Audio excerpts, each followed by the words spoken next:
Pemirsa, politikus PKS Hidayat Nur Wahid menyatakan partainya siap berkoalisi dengan PDI Perjuangan di Pilkada serentak 2024. Apalagi jika kedua partai mengusung calon yang sama, maka koalisi antara PKS dan PDI Perjuangan menjadi sebuah keniscayaan. Apakah ini artinya Anies Baswedan akan melenggang maju di pemilihan Gubernur Jakarta? Ya, selain itu pemirsa, sekuat apa kekuatan politik PKS dan PDIP jika digabungkan di pemilihan Gubernur Jakarta? Untuk membahasnya telah bergabung bersama kami, ada Wakil Ketua Majelis Syuro PKS, yaitu ada Pak Hidayat Nur Wahid, dan juga ada pakar politik, yaitu ada Prof. Burhanuddin Muhtadi. Assalamualaikum, selamat sore semuanya.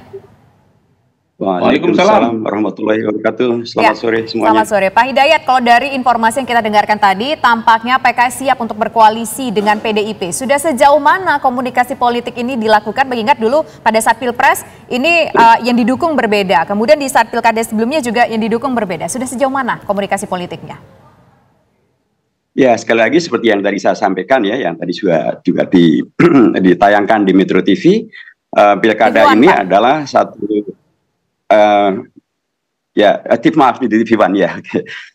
Pilkada ini adalah sesuatu yang memang merupakan kelanjutan daripada peristiwa politik di Indonesia, baik terkait dengan kemarin Pilpres, sekarang Pilkada, tapi juga sebelum-sebelumnya ada beragam Pilkada, termasuk juga beragam Pilpres, dan di sana menghadirkan begitu banyak konfigurasi politik dalam konteks perkoalisian. Tadi saya sampaikan bahwa PKS berkoalisi dengan PKB juga pernah, dengan Golkar juga pernah, dengan Gerindra juga pernah, dengan PDIP juga pernah. Waktu Pilgub Jawa Timur yang menghadirkan Gus Saifullah Yusuf, waktu itu yang mendukung juga adalah ada PDIP, ada PKB, ada PKS yang mencalonkan Saifullah Yusuf sebagai calon gubernur, dan calon wakil gubernurnya adalah cucu dari Bung Karno. Jadi sekali lagi, tentang perkoalisian ini adalah satu hal yang secara konstitusional dan atau perundang-undangan tentang pemilu dimungkinkan.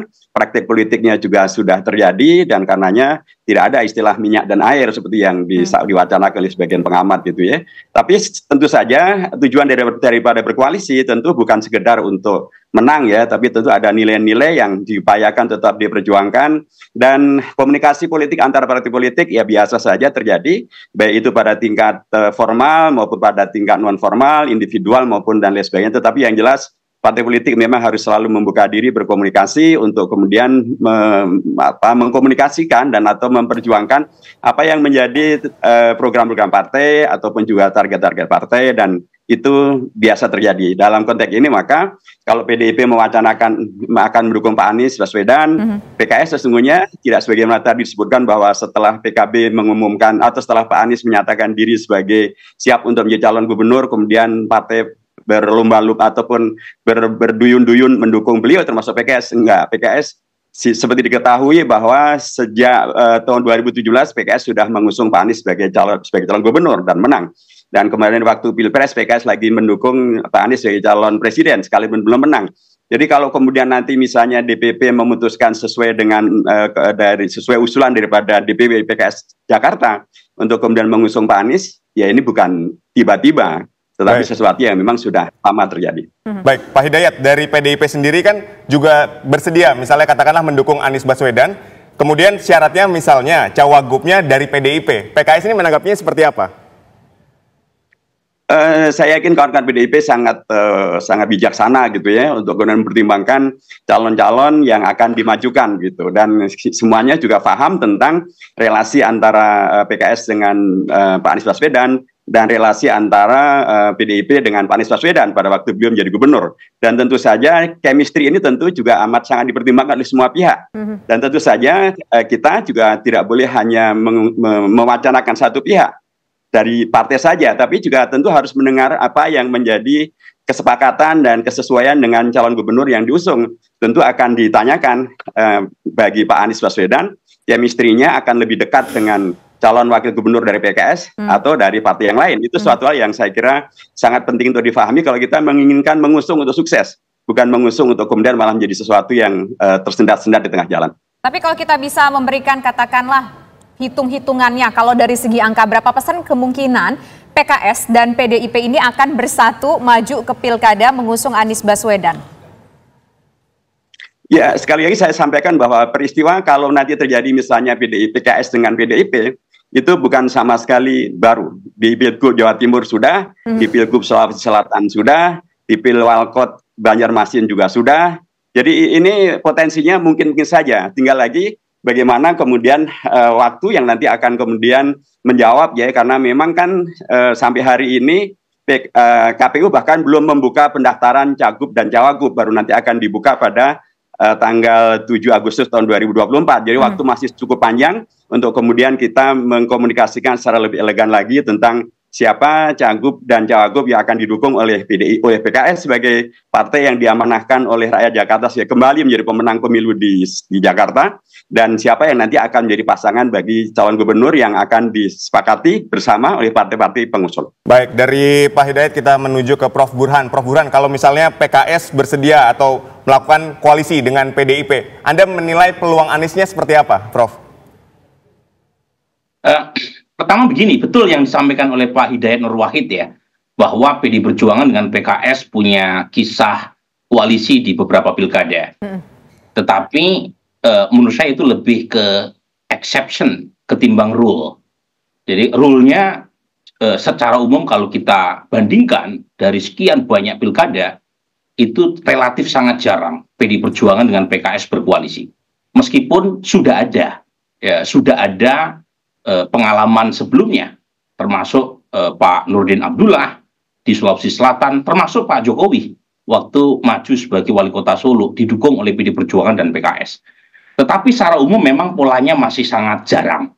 Tetapi overall kita bisa mengatakan pola koalisi di tingkat pilkada itu berbeda dengan tingkat nasional. Nah, kalau kemudian ditanyakan oleh Aditya bagaimana dengan kemungkinan koalisi PD Perjuangan dengan PKS di Jakarta, memang kaitannya dengan Anies Baswedan. Pertama, memang faktor elektabilitas itu menjadi kunci. Karena bagaimanapun PKS sebagai pemenang pileg di 2024 di Jakarta, itu kepentingan subjektifnya mengajukan kadernya sendiri. Tetapi survei-survei menunjukkan bahwa Mas Anies masih leading sebagai calon gubernur di Jakarta ini. Dan pada saat yang sama, PD Perjuangan saya kira juga punya kepentingan untuk mengajukan kadernya sebagai calon gubernur. Tapi apa daya, kader mereka juga tidak cukup kompetitif secara elektoral. Jadi ketika muncul nama Anies, itu menunjukkan sekali lagi betapa kuatnya faktor elektoral yang menentukan pola koalisi. Dan ini bukan hanya terjadi di Jakarta, tapi di banyak tempat. Dan memang nature-nya partai politik pengen menang. Nah, pertanyaan yang kedua, mengapa Anies Baswedan? Mengapa bukan Ridwan Kamil? Kan sama-sama punya elektabilitas yang cukup kompetitif antara kedua nama ini. Nah, pada titik ini, faktor positioning politik itu menentukan mengapa Anies yang dilirik terutama oleh PD Perjuangan kaitannya dengan Pilkada Jakarta. Karena posisi Anies sebagai antitesa Presiden Jokowi dan posisi Anies sebagai lawan Pak Prabowo yang memenangkan Pilpres 2024 yang lalu. Jadi sulit buat PD Perjuangan untuk mendukung Ridwan Kamil. Tetapi posisi ini itu mungkin tidak sesulit yang dihadapi oleh PKS. PKS mungkin bisa lebih fleksibel. Bukan hanya Anies maksud saya, tetapi juga ditentukan oleh apakah Anies atau Ridwan Kamil menawarkan paket cawagup yang mengakomodasi kepentingan buat partai-partai yang mengusungnya. Nah, untuk PD Perjuangan, menurut saya lebih sulit untuk mendukung Ridwan Kamil ketimbang misalnya PKS.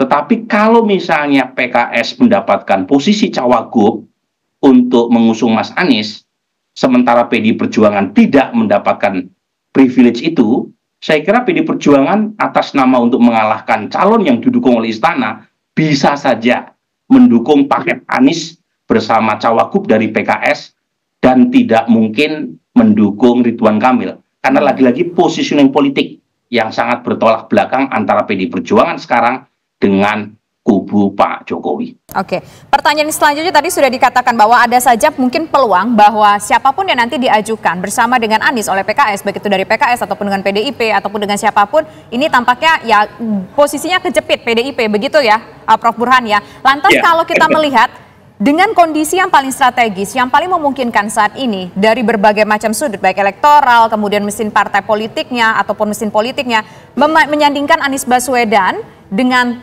tokoh dari PKS, atau menyandingkan Anies Baswedan dengan tokoh PDIP, atau menyandingkan Anies Baswedan dengan nama-nama yang kita dengar terakhir, misal kita sebutkan saja nama Sandiaga Uno. Yang mana yang paling memungkinkan, yang memberikan peluang untuk menang lebih banyak? Sesaat lagi ya, nanti akan dijawab. Tetaplah bersama kami.